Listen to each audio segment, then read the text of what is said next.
In the celestial realm of Mount Olympus, where gods and goddesses dwelled amidst clouds of spun gold and ethereal light, resided the Muses, the 9 daughters of Zeus and Mnemosyne.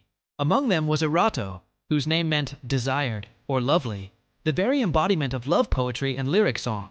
With her golden lyre cradled in her arms and a wreath of myrtle and roses crowning her head, she was the silent whisper behind every heartfelt verse, the unseen force that guided the lover's hand as it penned sonnets to a cherished soul. Her presence was a gentle warmth, a soft-hued dawn that promised the blossoming of affection and the tender magic of connection. From her divine perch, Erato's influence flowed down to the mortal world, a river of inspiration nourishing the arid lands of the human heart. In a dimly lit garret, a lonely poet, struggling with the weight of unspoken feelings, would suddenly see her image in his mind's eye, a fleeting vision of grace and beauty. His pen would then fly across the page, weaving words of passion and longing into a masterpiece that would echo through the ages. Elsewhere, in a bustling town square, a young couple, once strangers, found their gazes meeting as a minstrel played a melody born of Erato's touch. The song, a tale of fated love, kindled a spark between them, a silent acknowledgement that their own story was just beginning, its first notes played by the muse herself. Yet, not all realms on earth were touched by her grace. One kingdom lay shrouded in a perpetual, colorless gloom, a land where laughter was a forgotten memory and joy was a crime. Its ruler, a king whose heart had been shattered by a profound loss years ago, had outlawed love in all its forms. He decreed that music be silenced, poetry be burned, and any display of affection be punished.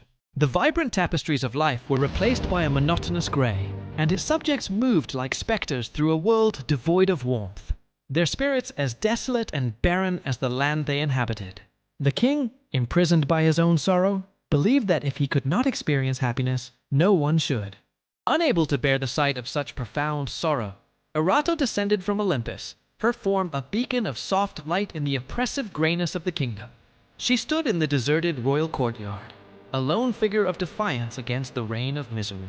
Raising her lyre, she began to play. The melody that flowed from the strings was not one of simple joy, but a complex, poignant ballad. It spoke of a love that had blossomed like a rare flower, of a bond so deep it transcended time, and then of a loss so sharp it cleaved the world in two. The music was the king's own story, echoing the love he had cherished and the heartbreak that had turned him to stone. As the final, sorrowful notes faded, the king, who had watched from his balcony, fell to his knees, a single tear tracing a path down his hardened face, followed by a torrent of unshed grief. The king's tears were a spring thaw, melting the ice that had encased his heart for so long. He understood that in trying to banish his own pain, he had only inflicted it upon his entire kingdom. With a voice trembling with newfound emotion, he reversed his cruel laws. As his proclamation spread, a miraculous change swept across the land.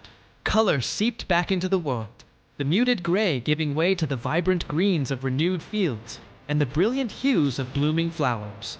The air, once heavy with silence, filled with the sound of music, laughter, and the joyful murmur of people rediscovering the simple, profound beauty of connection. From her place on Olympus, Erato watched as love and happiness returned to the once sorrowful kingdom, a gentle, knowing smile gracing her lips. Her work was done. A heart had been mended, and poetry could once again be born from love.